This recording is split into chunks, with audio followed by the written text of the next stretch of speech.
Até o final deste mês, a reforma política deve sair finalmente do papel. Mas o que é que vai acontecer com o país depois que ela for aprovada? Vai ser melhor? Vai ser pior? O presidente da Câmara, Eduardo Cunha, já estabeleceu que a votação de alguns temas da reforma será repartida. E é exatamente esse ponto que gera uma grande polêmica, tanto para quem quer entrar no Congresso Nacional, no caso na Câmara dos Deputados, para disputar uma eleição, como quem quer permanecer na própria estrutura da Câmara Federal, no Congresso Nacional, enfim. Sobre esse tema, hoje, o Análise recebe Adalberon Sá Júnior, que é sociólogo, que faz um estudo, inclusive, sobre a reforma política e os efeitos também, claro, aqui em Alagoas. Adalberon, como vai? Tudo bem? Tudo bem. A decisão do Eduardo Cunha, ela surpreende em parte pela ideia de fazer uma repartição dos temas que a reforma política coloca. Talvez ele já prevê que a polêmica a respeito do tema vai ser muito grande. Mas fica difícil, por exemplo, a gente imaginar que em uma, por exemplo, sessão da Câmara dos Deputados se resolva de uma vez, por exemplo, sistema eleitoral, financiamento de campanha, a questão da duração do mandato, até porque há muita polêmica a respeito disso daí. Pela reforma como ela está sendo encaminhada agora com os efeitos dela, é possível a gente prever que isso melhora o sistema ou vai complicar ainda mais a situação? Olha, Odilon, de fato, a decisão do presidente de fatiar os temas causa uma discussão, porque são temas que muitas vezes a posição do parlamento sobre aquele tema depende muito do outro. Então, às vezes, há a necessidade de um consenso entre eu cedo nesse tema, o partido cede nesse tema para conseguir ser vitorioso naquilo que defende em outro aspecto. Mas é evidente que... É o tomar lá da cá. É o tomar lá da cá. Mas é evidente que a reforma não conseguirá jamais ser votada toda numa sessão só. Inclusive, o presidente reservou a próxima semana toda ela para votar exclusivamente a reforma política. Então, a partir de terça-feira, e olha que agenda apertada que o presidente colocou. O relatório da comissão especial, que foi instalado em fevereiro, o relatório vai ser votado na segunda, começa a ser votado na segunda às 14 horas, termina de ser votado na terça pela manhã ou no início da tarde, para já no final da tarde, início da noite, começar a ser votado no plenário. Há, inclusive, rumores de que o presidente tenha defendido que não precisasse ser votado o relatório na comissão por conta da insatisfação apresentada pelo próprio relator quanto ao fato do distritão, que é o que tem causado maior polêmica, sem sombra de dúvidas, no pacote da reforma. Agora, de fato, a pergunta que você faz, se ao sair a reforma nós vamos ter uma situação, um cenário melhor ou pior, esse é o grande X da questão que o país todo acompanha a discussão da reforma com essa mesma pergunta. Porque no pacote que está hoje apresentado no relatório da comissão especial, não necessariamente é esse o pacote que vai aparecer como resultado final, tudo pode mudar, inclusive depois que a Câmara aprovar nos 2 turnos, tudo pode mudar no Senado e carecer novamente voltar para a Câmara, mas no desenho que se apresenta hoje no relatório, é um desenho que torna a política mais ainda elitizada, torna a política mais difícil ainda do acesso de novos nomes, sobretudo com a proposta do distritão, que é defendido pelo PMDB e pelo próprio presidente da Câmara, Eduardo Cunha, e pelo vice-presidente da República, Michel Temer. Antes de nós entrarmos no ar, a gente conversava até informalmente a respeito do tema da reforma e eu fiz até uma comparação, claro, uma comparação bastante vulgarizada a respeito de como funcionava na República Velha, quando o coronel ficava próximo das urnas e ele comandava, digamos assim, o sistema como funcionava daquela forma no início da República no Brasil. É possível a gente imaginar, por exemplo, que você dividir o Brasil em distritos, essa situação ela vai deixar de prevalecer ou você tem no Sudeste brasileiro uma situação que é uma na questão política e no Nordeste o curral eleitoral ele ainda é muito fortalecido nesse sentido. a reforma, da maneira como ela caminha, por exemplo, de a gente ter a ideia de um distritão, pode-se imaginar que a ideia ou a proposta dos currais eleitorais, ela se fortalece ou ela se enfraquece porque as lideranças vão ser alteradas, enfim? Como é que você avalia isso? Olha, com o distritão até que não. E aí daqui a pouco a gente vai entender melhor o que é o distritão, o que é o distrital. Mas com a proposta do voto distrital puro, que é o que é defendido por alguns, essa proposta, embora seja e que aqui alguns aspectos apresenta uma melhoria significativa do sistema político, porque aproxima o eleitor do seu representante, porque aproxima o representante das demandas daquela comunidade, mas a proposta do voto distrital, de criar esses distritos em cada município, em cada estado ou até mesmo no país. Imagine Maceió, nós temos 21 vereadores hoje, mas há discussão para se aumentar para 29 vagas. Então imagine que vamos olhar para o retrato atual, 21 vereadores. Então imagina o que seria dividir Maceió em 21 distritos. Nós já temos, na prática, se a gente for olhar, essa divisão formal. Já tem bairro, já tem comunidade que um candidato já nem entra, porque ali já é território do vereador fulano de tal. O voto distrital só iria reforçar e agora legitimar, constitucionalizar esses pequenos currais eleitorais. E iríamos redefinir esses feudos agora constitucionalizados.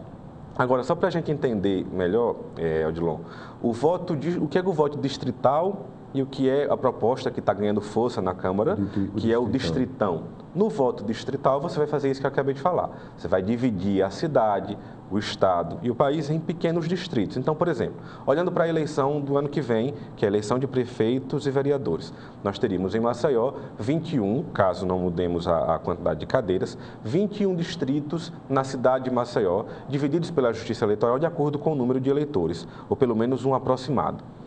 Cada distrito daquele elege um vereador, um representante distrital. Nesse formato, cada partido só pode indicar um candidato por distrito. O que é que ganha nesse formato? Você consegue ter um contato maior do eleitor com aquele representante, porque a eleição se torna majoritária. Repare, não há que se falar aqui, mas em proporcionalidade, a eleição se torna majoritária. Aquele distrito, vamos imaginar, do Eustáquio Gomes, se fosse dividido assim, teria o seu representante, que necessariamente teria que ter domicílio eleitoral naquela região, que só seria votado pelos eleitores daquela região e que deveria dar resposta durante todo o seu mandato aos eleitores daquela região. Esse é o distrital puro que alguns defendem no Congresso. Da mesma forma, então, se nós formos trazer agora para a realidade estadual, nós temos 27 deputados estaduais e 9 deputados federais. Então, o estado de Alagoas seria dividido ou em 9 distritos, e cada distrito desse elegeria um deputado federal e 3 deputados estaduais, ou em 27 distritos, e a cada distrito desse elegeria um deputado estadual e a votação de 3 distritos elegeria um federal. Essa divisão ela não é clara porque ela ficará a cargo da Justiça Eleitoral de fazer. Isso, então, nós temos o voto distrital.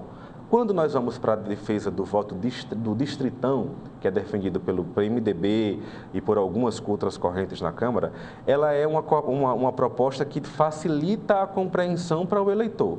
O eleitor sabe que a partir de agora não vai mais acontecer aquela coisa de que um candidato que foi mais votado, mais bem votado, não ganha e um outro que foi menos votado consegue a cadeira no parlamento. Não, isso deixa de acontecer. Então, nós temos 21 vagas para vereador no ano que vem em Maceió. Os 21 mais votados, independente de partido, de coligação, de qualquer coisa, esses ganham assento. Acabaria proporcional. Acabaria a proporcionalidade. Nos dois casos, no distrital puro e no distritão, acaba-se a proporcionalidade. A proporcionalidade só no sistema atual ou pelo menos no distrital misto, que é o que vem ganhando apoio, por exemplo, do PT, que defendia o outro extremo, que era o voto em lista fechada. Então, você vota no partido, você vota naquele partido e aquele partido já tem uma lista previamente definida. Essa perdeu força completamente, essa possibilidade, e como o PT já percebeu que isso não será nem colocado em discussão, o PT já começa a sinalizar que apoia o distrital misto como um intermediário que pode ganhar mais força na votação da reforma. Então, nos dois modelos, nós temos dividido o distrito. No caso do distritão, a cidade é um distrito só, o estado é um distrito só, o país, nesse caso o país não, o país são pequenos distritos. No distrital, nós temos a cidade dividida em blocos de igual tamanho, aproximadamente, e que cada um elege o seu representante. O problema dessas duas é que você acaba de uma vez por todas com os votos, com a consideração dos votos que perdem a eleição. Qual é a vantagem do sistema proporcional? Hoje você vota em um candidato que, mesmo que o seu candidato não ganhe, mas o seu voto não se perdeu. Ele vai para um conjunto de candidaturas que, em tese, deveriam representar aquele mesmo sentimento, aquelas mesmas propostas daquele partido ou coligação, e o seu voto não se perde. No distrital ou no distritão, os votos de quem vota num candidato que perde a eleição, eles não são computados. Então, vamos imaginar um exemplo básico. No distrital, você tem um candidato que vai ganhar com 30 e poucos % dos votos. Ele tem 1/3 da intenção de voto daquele distrito, não tem maioria. E o resto, aqueles outros 2/3 dos votos, se perdem. Aquela opinião daqueles 2/3 de pessoas não vai ser levada em conta. Então, tem situações que cada um dos... Mas isso acontece na majoritária, não é verdade? Você Isso vota acontece... no presidente da República, você vota no governador. Quem perde faz parte do próprio jogo da democracia. Não seria justo que fosse assim? Olha, a defesa do distritão, sobretudo, é justamente essa. Como é que acontece que eu sou bem votado, não consigo me eleger e alguém... É o chamado, por exemplo, com o que acontece com os puxadores de voto, o efeito tiririca, como ficou conhecido. Como é que eu consigo ter votos suficientes para me eleger, bem mais do que outros candidatos? Vou pegar um exemplo aqui de Maceió, quando a ex-senadora Heloísa Helena foi eleita com mais de 30 mil votos e na coligação dela foi eleito o Ricardo Barbosa com acho que 454 votos, algo em torno disso. E candidatos com 6 mil votos para a Câmara de Maceió não puderam se eleger. Mas repare, houve aí uma votação numa proposta representada por uma coligação ou por um partido. Eu não estou dizendo que esse formato atual é o mais interessante. Ele consegue hoje estar totalmente defasado. Nenhum dos modelos, nenhum dos sistemas apresentados até aqui consegue responder, vamos pegar uma pergunta que você me fazia fora do ar, consegue ser totalmente interessante. Nenhum deles. Cada um deles, considerando as realidades socioeconômicas e políticas do nosso país, eles vão ter uma vantagem e algumas desvantagens. É mais justo, pode parecer assim, que o mais votado ganhe a eleição? Sim, aparentemente sim. Mas o que acontece com o distritão, que é o que está ganhando mais força, é justamente que você passará a ter as campanhas mais caras ganhando a eleição. Você vai ter uma prevalência maior do poder econômico, você vai elitizar ainda mais a política no país e você vai abrir cada vez menos possibilidades para uma renovação, porque isso só assegura e só legitima, na grande maioria, quem já está no mandato, que consegue dispor de uma grande estrutura, inclusive financeira, para conseguir chegar até o eleitor. Porque se nós observarmos bem, fora algumas exceções, são essas campanhas que conseguem ser as mais votadas sempre. Mas veja só, tudo bem que a gente tem um sistema em que o coeficiente proporcional, existe uma reclamação geral dos partidos de que o sistema ele não funciona. Eles fazem mais por matemática ou para poder seguir a própria maré, ou seja, ele foi ajustado dessa forma e assim as pessoas seguem e aceitam, digamos assim, dessa forma. Mas o mais viável para se imaginar, pelo menos eu penso dessa forma, é que você possa colocar, digamos assim, um patamar igualitário na disputa. Se o governador que ganha é o governador mais votado, o presidente que ganha é o presidente mais votado, o vereador que ganha deveria ser também o mais votado, pelo menos em tese. O senador também da mesma forma, que já acontece no caso. Mas essa questão exatamente do financiamento da campanha, e aí a gente já costura exatamente esse Entra outro tema, ponto. é que é a grande situação, digamos assim, para tentar ser resolvida, porque ninguém tem uma alternativa até agora, digamos assim, não é perfeita, porque a perfeição não existe, mas suficientemente eficiente para exatamente fazer funcionar o sistema atual. Com a Operação Lava Jato se mostra que não funciona, mas com o sistema que eles querem discutir, funciona? Olha, repare, primeiro que a gente tem que levar em consideração, nessa colocação que você faz, a diferença dos votos computados para uma eleição majoritária, a diferença para uma eleição proporcional. Numa eleição majoritária, óbvio, todo mundo lembra em quem votou para prefeito, né? Claro. Agora, na eleição proporcional, há pesquisas que mostram que em menos de um ano, mais de 20% já não lembram em quem votou para vereador, para deputado estadual, para deputado federal. O que acontece? O sistema proporcional, como o nome já diz, ele traz representações proporcionais da sociedade. No caso da eleição majoritária, não. No caso da eleição majoritária, como o nome já diz, a decisão majoritária daquela sociedade elege o seu prefeito, o seu governador e o seu presidente. No parlamento, nós temos uma outra realidade. A proposta do parlamento é justamente que nós tenhamos todas as camadas da sociedade representadas aqui. E é por isso que... Não, mas nós temos hoje... Vamos olhar para o Congresso Nacional, que poderia ser o modelo por excelência da discussão, que é onde tudo acontece. O Congresso Nacional consegue ter representações do agronegócio, consegue ter representações do comércio, do comerciante, consegue ter representação dos sindicalistas, consegue ter representação das igrejas, enfim, consegue ter uma representação. Eu diria que o Congresso, por mais que a gente diga, e as manifestações digam, esse Congresso não me representa, mas o Congresso é um retrato daquilo que é a sociedade.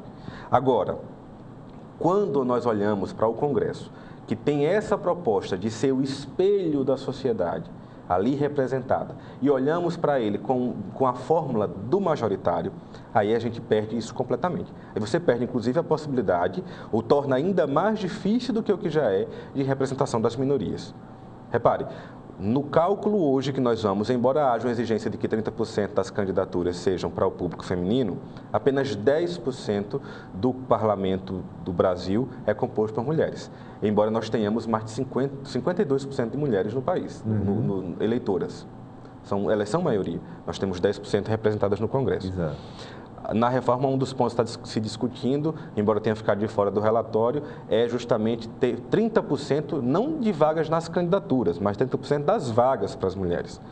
Se não for assim, e se for simplesmente no formato do distritão, você torna cada vez mais difícil a participação de mulheres e das minorias serem representadas no parlamento, porque as minorias normalmente não dispõem da mega estrutura para disputar o voto no estado todo, para disputar o voto no braço mesmo e conseguir estar entre os mais votados. Então, isso aniquila, o distritão aniquila definitivamente a participação das minorias, a representação dessas minorias. Então, significa que essa agenda fica comprometida no país e, consequentemente, nos estados e nas unidades, nos municípios. Então, quando a gente olha, é mais justo, e esse é o discurso justamente do Michel Temer, por exemplo, do Eduardo Cunha, ele é a forma mais fácil do eleitor compreender que o seu voto elegeu alguém, não que o seu voto deixou de eleger para eleger um outro. É mais fácil e mais justo, mas não necessariamente consegue atender a proposta do sistema parlamentar. A proposta do parlamento, que é de ter aqui uma representação de toda a sociedade. Financiamento eleitoral, quais são as discussões que eles fazem hoje? O financiamento é outro, diria que esse primeiro que nós estávamos discutindo, que é o sistema eleitoral, e o financiamento da campanha são os dois pontos mais delicados e que travam mais as discussões no Congresso. E são esses que vão, com certeza, requerer mais tempo para ser votado e que não nos assustemos se a gente tiver, ao final das votações, que não mude nada do que está hoje. Porque nenhuma das propostas, sobretudo do sistema eleitoral e de financiamento de campanha, consegue ter até aqui o necessário, que são 3/5 da Câmara, para conseguir ser aprovado e promulgada a proposta de emenda constitucional. Nenhum até aqui. Então, nós temos uma discussão muito difícil que é justamente o financiamento das campanhas deve ser 100% público, deve ser privado. O que nós assistimos hoje, pegando o exemplo que você trouxe aqui da Operação Lava Jato, é justamente uma discussão de reforma política que olha para um cenário de hoje que é o seguinte: as empresas não querem mais participar do processo eleitoral, pelo menos não como participavam antes. Para que eu vou me envolver com a doação de campanha, que normalmente não acontece por bondade da empresa de participar do processo eleitoral? Ela sempre enxerga como ela pode ter aquilo ali retribuído pelo sistema político lá na frente. Como eu vou participar para depois ser vítima de uma operação como a Lava Jato? As empresas estão correndo do financiamento das campanhas. Por isso que nós temos a discussão. Então, vale o financiamento público? Só que você tem uma sociedade que, como não consegue compreender e acompanhar a discussão no seu inteiro teor, Odilon, a sociedade é contra o financiamento privado e é contra o financiamento público. Porque quando você olha, o que é que acontece? A empresa só doa porque ela vai ter uma retribuição lá na frente, é o que nós estamos assistindo na Lava Jato. Então, aí fica claro que o financiamento empresarial, o financiamento privado de campanha, é a mola propulsora da corrupção. E esse é o desenho que está ficando claro com a Operação Lava Jato. Então, a população diz, então, eu sou contra esse formato. Aí, do outro lado, se não for assim, seria o quê? O financiamento público, o poder público, com dinheiro do imposto do contribuinte, financiar as campanhas eleitorais. Que já acontece com o fundo partidário. Que já acontece com o fundo partidário, que esse ano quase que triplicou. Né? E justamente o sinal que nós vimos com quase triplicada a verba do fundo partidário, já foi os partidos se organizando para dizer, conseguir dinheiro com a empresa está difícil. Então, é preciso recorrer aos cofres públicos. Mas a população também é contra que use o dinheiro do seu imposto para pagar a campanha. Então, você tem uma sociedade que não se entende naquilo que seria o modelo mais eficaz, mas um Congresso que, ao mesmo tempo, caminha no sentido seguinte: vai deixar um sistema misto que permita tanto o financiamento por parte do cidadão comum, como acontece nos Estados Unidos, eu posso fazer uma doação direta ao candidato, transferir para a conta da campanha. A empresa pode, só que agora com limites que sempre existiram, mas nunca foram respeitados. E também o poder público chega junto com a parte através do fundo partidário. O que se caminha para uma melhoria simbólica, mas significativa, no relatório do deputado Marcelo Castro, é que, por exemplo, a empresa não pode mais financiar diretamente o candidato. Ela tem que dar a sua doação para o partido e o partido distribui para os seus candidatos. Um outro ponto interessante, que eu acho que dificilmente consiga permanecer no texto final, é justamente que empresas que têm contratos com o poder público não poderão doar. Embora isso a gente sabe que não seja problema, porque normalmente essas empresas têm outras empresas que poderão fazer essa cobertura e isso não deixaria de acontecer. Mas é o que se caminha. O financiamento misto, ou seja, recebendo dinheiro da iniciativa privada, iniciativa pública, mas com limites tanto de doações, porque hoje já existe, mas, por exemplo, quando você fala o que significa 2% do faturamento da padaria da esquina e 2% do faturamento de uma grande empresa. Um Aldebrecht da vida. Um Aldebrecht, uma Braskem, uma Coca-Cola, enfim, repare. Então, tem essa discrepância muito grande. Mas hoje, o que se caminha, e isso, embora seja polêmico, mas deverá ficar ao meio termo, porque ninguém, e aí aquilo que a gente conversava, nenhum dos parlamentares pensa somente no qual o mais viável modelo para o país, mas pensa também, e prioritariamente às vezes, em qual é o modelo que é mais viável para garantir a minha reeleição. E esse financiamento misto é o que provavelmente deveremos ter aí como saldo final dessa reforma política. Reeleição funcionou no Brasil? A reeleição, nós assistimos um cenário mobilizado pela base do governo Fernando Henrique, que permitiu de novo a reeleição, e nós temos hoje um cenário que aponta para uma reeleição que gera sempre colocar a máquina a serviço da candidatura de reeleição. Foi isso que nós assistimos e que nós estamos acompanhando, sobretudo a discussão mais apurada com o governo federal. Coloca a máquina à disposição de uma proposta de reeleição, maqueia-se qual é a verdadeira realidade em torno da reeleição e depois o país começa a pagar a conta de uma forma muito amarga. Agora, eu não diria que a reeleição é o pior de todos os nossos problemas.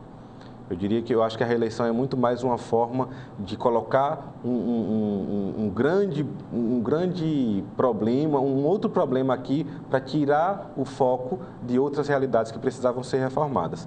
E o problema da reeleição é muito mais, talvez, porque um partido conseguiu chegar e passar 16 anos do que porque realmente aquilo precisa ser mudado. Mas sempre, quando o assunto da reforma política entra em pauta, a reeleição é sempre um dos pontos e esse parece ser um tema que consegue ser consensual.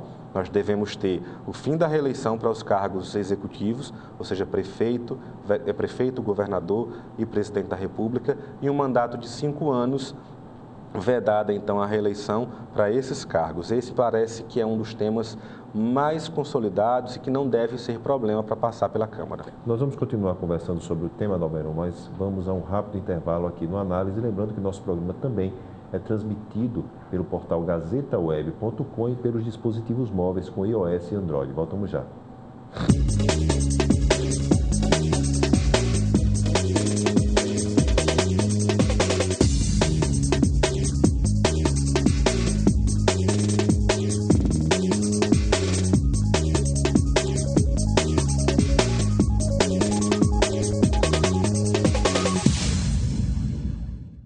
Você sabe qual o papel da Câmara Municipal? Atender as demandas da população através dos vereadores. O melhor jeito de fazer isso é falando diretamente com você. Para isso, a Câmara possui diversos canais que facilitam a sua participação nas muitas melhorias que podemos realizar juntos. Acesse nosso site, fale com a ouvidoria ou participe pessoalmente das sessões ordinárias e audiências públicas. A Câmara quer transformar a capital e com a sua participação a cidade muda mais rápido e melhor. Câmara Municipal de Maceió. Você já esperou demais para viver bem.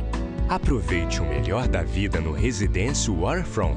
Estrutura completa e pronta para morar à beira-mar da praia de Ipioca.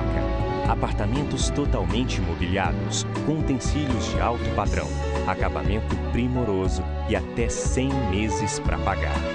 Residência Waterfront. Descubra que o topo fica ao nível do mar. Vendas Zampieri 2121-6000.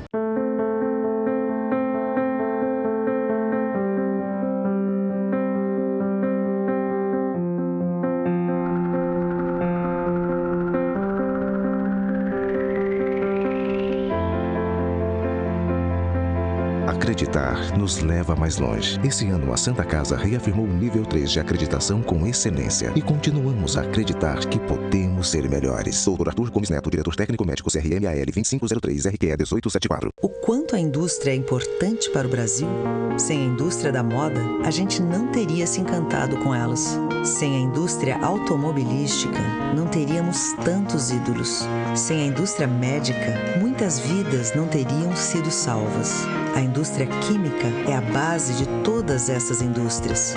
A Braskem tem orgulho de ajudar a produzir um país tão forte quanto o seu povo. Braskem, estratégica para o Brasil, inovadora para o mundo. Meu cerebelo, eu sei porquê, faz mais sinapses quando te vê. Tem USB, ULT, tem CVT e super câmera de ré. E um design, uma revolução, libera o impulso responsável pelo comichão. Vem, vem. O lado da razão e o lado da emoção foram atendidos. Novo Honda Fit. Pense, compre um Fit. Não pense, compre um Fit.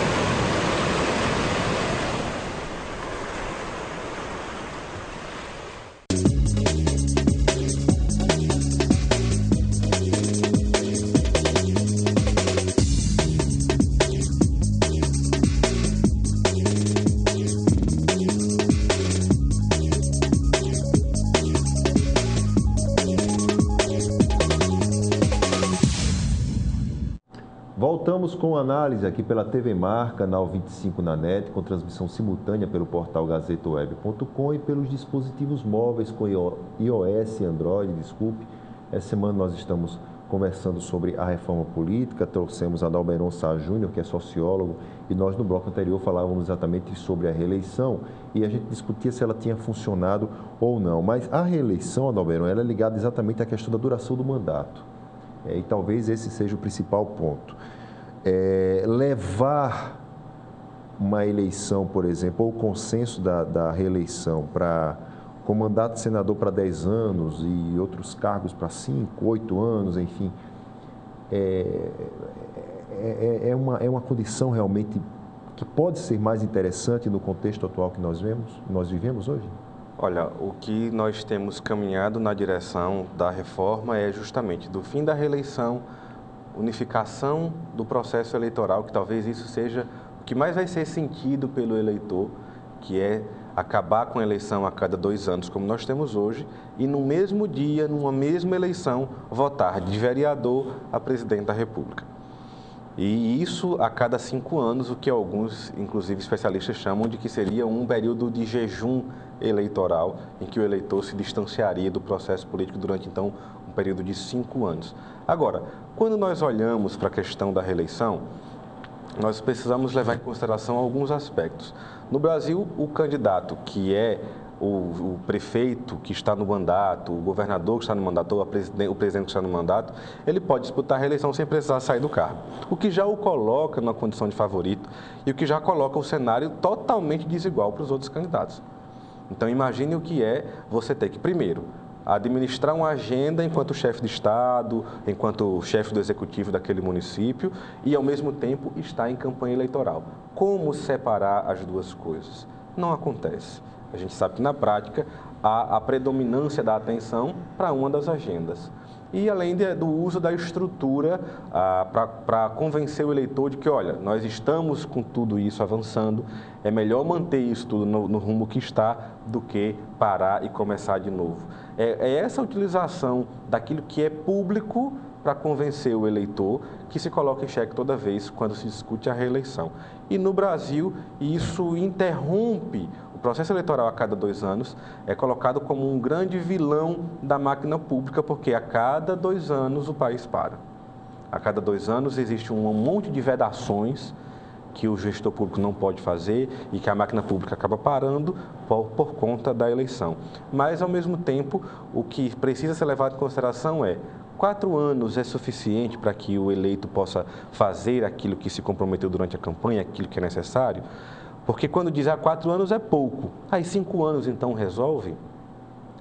Houve discussão, inclusive, para o mandato de 6 anos, mas o que se caminha é para um mandato de 5 e da coincidência das eleições. Eu não posso mais me candidatar, ou seja, ao final daquela eleição, se eu quiser me candidatar, eu tenho que me candidatar para um outro cargo, consequentemente eu tenho que me descompatibilizar do cargo que eu estou hoje. É justamente para evitar que a pessoa que está no poder, sobretudo no poder executivo, não coloque à sua disposição toda aquela estrutura que é pública para um interesse que, embora seja público lá na frente, porque a discussão eleitoral é pública, mas para o fim privado, para atender a si mesmo. Agora, o que nós precisamos observar com relação a esses 2 pontos que caminham juntos é essa pergunta: e 5 anos entre uma eleição e outra, nós não acompanhamos absolutamente nada? Nós passamos num jejum eleitoral? Nós não podemos intervir no mandato? Um ponto muito interessante e que existe em alguns países, como é o caso dos Estados Unidos, e que não chegou a ser colocado no relatório, mas que ele é até anômalo, como você discute sistema distrital, sem esse outro ponto, que é justamente o recall, que é o eleitor poder tirar o mandato daquele eleito que não representa mais ele. Se você tem um jejum de 5 anos entre uma eleição e outra, mas você tem nesse intervalo a possibilidade do eleitor interromper esse mandato, dizer, não, você não me representa mais, então nós vamos tirar e você vai fazer um outro. E essa é a vantagem do distrital, porque você não precisa parar o país para fazer, você só faz isso naquele distrito. Tudo bem, 5 anos sem eleições ainda vai. Mas e quando você não tem essa possibilidade do recall? O que acontece? Você só pode fazer qualquer alteração nos seus representantes daqui a 5 anos. Até lá, você só é um espectador do processo, esteja ele bom ou esteja ele ruim. Qual a diferença colocar 4 para 5 anos. É uma questão só de consenso hoje? É uma questão só de atender a todas as correntes que discutem a reeleição. Todas, digamos assim, aceitam ou acham palatável a ideia dos 5 anos? Todas concordam com 5 anos, sem reeleição, e entendem que esse é um ponto, que é um tempo que é suficiente para que o gestor possa fazer aquilo que se comprometeu durante a campanha. E a proposta do fim da reeleição é justamente para dar uma oxigenada nas eleições majoritárias, permitir sempre que gente nova possa estar participando do processo e se colocando à disposição da sociedade para governar a cidade, o estado e o país. Mas eu particularmente penso o seguinte: se 4 anos todo mundo colocava que era pouco para justificar a reeleição, 5 não altera muita coisa. 6 seria o meio termo, mas 5 anos é só para dizer o seguinte: ninguém quer mais a reeleição, sobretudo porque o Brasil está insatisfeito. Há um conceito no país inteiro: segundo mandato é sempre pior do que o primeiro. Então, aí responde aquela tua pergunta no começo. Não, a reeleição não funcionou, não atendeu ao que o país precisava de lá para cá. Coincidência de mandato. Mas a questão da coincidência de mandato ela é muito ligada também à questão da duração e à questão do fim ou não da reeleição. Mas pela estrutura hoje do Brasil, é possível se dizer que a gente teria condição de fazer no ano só todo tipo de eleição, desde o presidente da República a vereador? Nós vamos assistir a um maior percentual de votos nulos da história. Olha, quando os especialistas... Mas isso não acontece, Adalberto, só interrompendo você, isso não acontece exatamente pela disposição do eleitor de não ter mais o prazer de votar ou hoje enxergar um cenário que para ele não é interessante? Esse percentual de votos nulos, ele não é exatamente ligado a isso?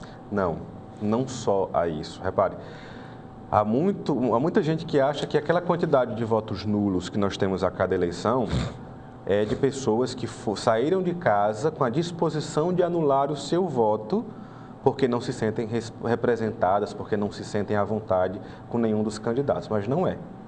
Nós temos um percentual muito grande de votos nulos, que são a soma de erros do eleitor na hora de votar. Um outro ponto que a gente pode puxar daqui é justamente o voto de legenda. Quando você vê partido A, partido B, como por exemplo, principalmente os partidos que têm o candidato majoritário. Então, por exemplo, na última eleição, para presidente, PT e PSDB e o PSB. Candidatos sempre quando tem um candidato majoritário daquele partido, você tem um alto número de votos na legenda daquele candidato. Então, muita gente que votou 13, 45 ou 40, não para presidente, mas votou 13, 45 ou 40 para deputado estadual, para deputado federal. Não foi porque quis votar no mesmo partido do presidente, não. Alguns sim, mas uma boa parte, uma significativa parte é erro. Como o eleitor acaba se concentrando mais na eleição majoritária, então ele lembra mais daquele número. E muito eleitor, nós estávamos falando agora aqui no intervalo, fora do ar, do grande percentual de eleitores analfabetos ou analfabetos funcionais. E que então não conseguem estar atentos a 5 votos. Imagine a quase 8, que é o que nós podemos ter. Então imagine o que é o eleitor memorizar, ainda que ele leve a cola, mas ele conseguir administrar aquilo ali na hora da urna, num tempo rápido, o voto de vereador, prefeito, deputado estadual, governador, deputado federal, senador e presidente da República. Nós vamos ter um alto percentual de votos nulos que não é só por essa receptividade negativa que o eleitor tem da política, não. É por conta da quantidade de erros que nós vamos ter, que desde que implantou-se o sistema eletrônico de votação no país, esses erros se repetem a cada eleição, porque o eleitor vai memorizando o número do seu candidato majoritário e acaba reproduzindo esse número na votação proporcional. Agora, um detalhe que, tocando nesse aspecto que você colocou, da insatisfação do eleitor com a política. Repare, nós temos um ciclo vicioso no nosso cenário político e no nosso país, que começa com o eleitor que não simpatiza com a política, que não se sente representado e, por isso, ele não acompanha, não fiscaliza a atuação do seu representante. E, como ele não fiscaliza, você tem uma corrupção institucionalizada e que vai ganhando legitimidade a cada eleição. Então, se você não interrompe esse ciclo do começo, não é pela metade que você vai conseguir ter respostas. Não é mudando simplesmente a forma de como eu voto, o período de quanto em quanto tempo eu vou sair de casa para votar, que eu acabo com esse sentimento negativo de não me representa da população. É algo muito mais profundo que nós precisamos ter, porque não adianta mudar a forma de eleger se depois de eleito as coisas continuam da mesma forma, o eleitor vai continuar da mesma forma insatisfeito. É porque, na verdade, isso toca também na questão da própria alfabetização do eleitor. A alfabetização não só do ponto de vista das letras, mas também da própria alfabetização política, que parece que são ligadas. A alfabetização política e a alfabetização do ponto de vista do letramento, enfim, o que é que você acha disso? Eu acho que é uma distância muito grande. Se nós olharmos e fizermos uma comparação com 10, 15, 20 anos atrás, o número de pessoas, por exemplo, que chegavam a ter acesso à universidade era muito inferior ao que nós temos hoje. Seja com expansão das universidades públicas, seja com as escolas federais, os institutos federais, seja com o FIES, seja com o ProUni. Nós aumentamos e muito o acesso do cidadão à universidade.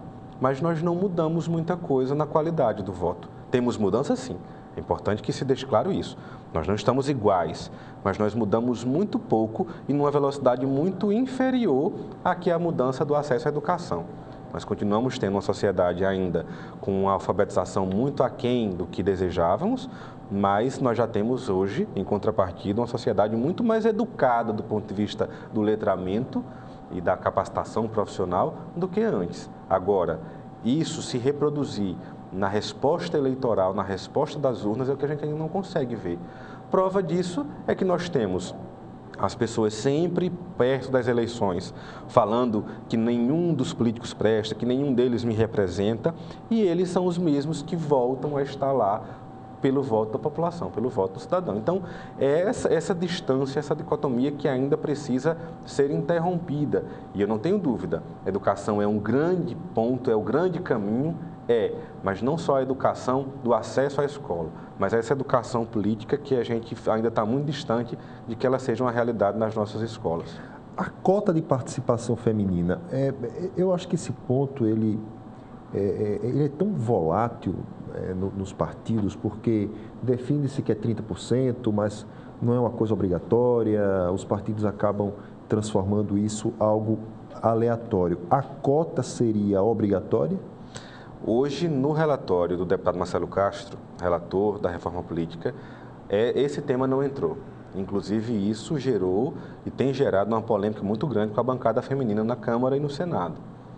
Porque a única pauta defendida pela bancada feminina é justamente para legitimar a participação feminina de mais mulheres. Se nós temos mais mulheres na sociedade, nada mais justo que nós tenhamos mais mulheres também no parlamento. Mas esse é um ponto que não entrou no relatório. E ele não entrou justamente porque ele embaralha ainda mais a cabeça de todo mundo. Repare, nós temos 9 deputados federais em Alagoas, que representam Alagoas. Significa que se nós tivermos 30% para as mulheres, então 3 dessas vagas automaticamente já deveriam ser preenchidas por mulheres. Aí nós estamos discutindo o distritão, ou o voto distrital, ou seja lá qual for, que é justamente para que o mais votado consiga ter acesso à cadeira no parlamento. Só que imagine que o 6º mais votado, homem, tenha 70 mil votos. E aí acabou as vagas do público masculino. A primeira mais votada mulher tenha 20 mil votos. Aí a gente volta para a sua pergunta. É justo que então a mulher, por ser mulher, entre com 30 mil votos, quando outros candidatos com 60, com 70 mil votos ficam de fora, só para garantir uma cota? Qual é o cenário que nós temos hoje? Por que simplesmente garantir 30% para as candidaturas não resolveu esse problema? Porque nós não temos mulheres participando do processo político no nosso país hoje. Então, nós temos cada vez menos, por exemplo, a Assembleia Legislativa do Estado de Alagoas, nós só temos 2 mulheres, a deputada Jó Pereira e a deputada Thaís Guedes, numa casa de 27, é menos do que 10% representado. Mas onde estão as outras mulheres? Como essas mulheres conseguem utilizar o espaço que já tem hoje, de 30% das candidaturas, para chegar ao parlamento, se isso não está acontecendo? Então, esse é um tema polêmico, não entrou no relatório, embora as mulheres, a bancada feminina no Congresso tenha ameaçado que se esse tema não coloque-se em discussão, as mulheres votam contra todo o relatório. Então, repare, aí é aquela questão, então eu estou preocupado com o melhor para o país ou preocupado com quem melhor me atende e me dá respostas e possibilidade de reeleição? Na verdade, assim, é interessante, talvez, a ideia da cota, porque eu não sei se prioritariamente é obrigatório o tema, mas a cota, ela é salutar, porque, ao mesmo tempo, é como se você amarrasse muito também o próprio eleitor, ele sentisse meio que na obrigação de eleger uma mulher, digamos assim, para o parlamento. Mas é uma discussão que a gente vai ver durante a semana. Coligação proporcional e verticalização. Houve uma ideia de que a verticalização funcionaria no Brasil e, aparentemente, eliminou até alguns partidos, enfim, mas depois perceberam que o sistema não era mais interessante. Por que a reforma hoje ela não consegue discutir a verticalização? A verticalização está falando da unificação das alianças a nível nacional. Quando desce, fecha lá em cima... Ela não está sequer entrando nas discussões. Por quê? Ela não é viável, por exemplo? Ela não é interessante? Nas eleições onde a verticalização aconteceu, ela trouxe uma situação muito anômala nos mais diversos municípios e estados. Vamos pegar um exemplo. A verticalização une dois partidos que, a nível programático, estão assemelhados, mas que na ponta estão em campos opostos. Vamos pegar um caso que já está acontecendo na prática, não de verticalização, mas de fusão partidária. PSB, do falecido ex-governador Eduardo Campos, e PPS estão num processo avançado de fusão. A nível programático, a nível de bancadas no Congresso, a nível de propostas dos dois partidos, eles são muito assemelhados. Mas quando você chega na ponta, lá nos municípios ou nos estados, às vezes você tem gato de um lado e cachorro do outro. Você tem situações completamente opostas. Aqui mesmo, em Alagoas, nós vamos ter municípios onde o PSB está no governo, o PPS está na oposição. Em outros municípios, o inverso acontece. Então, a verticalização, ela sempre traz esse problema, porque você une uma coisa lá em cima, que embaixo não se unirá jamais. Mas você não garante, por exemplo, a fidelidade partidária? Considerando que meio que... É uma confusão muito grande. Você votar num partido, por exemplo, que lá em cima eles são antagônicos e nos municípios eles são similares, ou então vice-versa. Parece, pelo menos eu imagino, que a verticalização ela tenta empurrar a ideia ou tenta convencer de que, olha, vamos ter pelo menos um mínimo de racionalidade na eleição, colocando... um sistema em que, pelo menos, o eleitor não se sinta traído. Olha, eu não votei, eu não gosto do PT. Então, mas aí o PT está no município. Então, mas se eu votar nele, não votei nele, eu votei nele. Você tem casos ou que... Ou o PSDB, eu não gosto do PSDB. Então, não garantiria, pelo menos, um mínimo de racionalidade nisso daí? Você tem casos em que, por exemplo, a nível nacional, PT e PSDB estão em campos totalmente opostos. E em algumas cidades eles são completamente unidos. Eles são aliados, um indica o prefeito, outro vice, repare. Então, de fato, tem essa dicotomia que você está colocando. Ela garante o que tem mais próximo da verticalização é justamente, a reforma tem um propósito que em alguns pontos é levado em consideração, em outros não, que é justamente o fortalecimento dos partidos. Não há em nenhuma experiência do mundo democracia sem partidos, não há. Por mais que hoje o sentimento da população é de que não se sente representada e que não se sente à vontade com os partidos. Mas não há democracia sem partido. Então, qual é a proposta? Se os partidos estão fracos, é preciso fortalecê-los. Só que alguns entendem que vai fortalecer os partidos acabando com boa parte deles, que é justamente a cláusula de desempenho, que a gente pode falar daqui a pouco. Mas justamente a questão dos partidos, dessa identidade do eleitor com o partido e que não vê essa identidade reproduzida aqui no seu estado ou no seu município, está prevista no relatório do deputado Marcelo Castro, no que ele chama de federação dos partidos. A federação é muito mais interessante do que as coligações. Repare, a verticalização aconteceu em outras eleições, obrigando que o partido que estava coligado, o partido A, que estava coligado com o partido B, a nível nacional, essa coligação se reproduzisse nos estados. Mas na eleição, apenas na eleição, a federação dos partidos é algo muito mais interessante, que é o quê? Partido A quer se juntar ao partido B no plano nacional, Ok, isso vai ter que acontecer no plano nacional e também nos estados e municípios, com uma condição: isso tem que durar um mandato inteiro. Cláusula de desempenho, só para a gente poder encerrar. Cláusula de desempenho é justamente prever que os partidos que não consigam ter, no caso atual, menos de 2%, até 2% dos votos do país inteiro, distribuídos em alguns estados, não terão acesso ao fundo partidário e ao tempo de TV não garantido. Vão entrar naquela cota que se distribui igualmente para todo mundo. Mas a cláusula de desempenho é justamente para evitar os chamados partidos nanicos, para evitar que esses partidos se criem somente para ganhar fundo partidário. Agora, um ponto bem polêmico sobre isso que a gente pode falar bem rapidamente é que o tempo de TV para os candidatos, que normalmente é comercializado, o partido vende o seu tempo de TV para aquele candidato, o tempo de TV seria só a soma do candidato ao prefeito e do candidato a vice. Então, não interessa se ele tem mais 20 partidos na mesma coligação, só conta o tempo de TV desses dois. A cláusula de desempenho é justamente isso, que o partido só possa ter acesso a fundo partidário e tempo de TV se ele tenha um percentual mínimo de votos espalhados no país inteiro, o que significaria o que você falou, um sentimento de identidade do eleitor brasileiro com aquele partido. Se ele não tem nem 2%, não faz sentido que ele tenha espaço no parlamento. Adalberto, nós agradecemos muitíssimo aqui a sua presença no nosso programa. Agradecemos pelas explicações, a gente sabe que o tema é muito vasto e vai consumir a semana toda.